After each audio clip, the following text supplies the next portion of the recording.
நான் சொல்லணுமா? என்ன? ரொம்ப சந்தோஷமா இருக்கணும். ஏப்பா நமக்கு வேலை கிடைச்சிச்சுமா. அப்படியாப்பா, ரொம்ப சந்தோஷம். இனிமே நம்ம கஷ்டம்லாம் தீர்ந்துருமா. கஷ்டம்லாம் தீர்ந்துரும்ப்பா.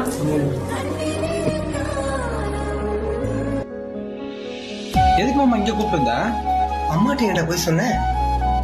அது இல்லை மாமா, அப்பா இறந்ததுலேருந்து அம்மா முகத்தில் சந்தோஷமே பார்த்தது இல்லை. தினமும் அம்மா வேலை கிடைச்சான்னு கேட்கும்போது மனசு ரொம்ப கஷ்டமாக இருக்கு மாமா. அதான் அம்மா சந்தோஷமாக இருக்குன்னு சின்னதாக ஒரு பொய் சொன்னேன். தயவு செஞ்சு அம்மா கிட்ட இந்த விஷயத்த சொல்ல சொல்ல மாட்டேன்டா.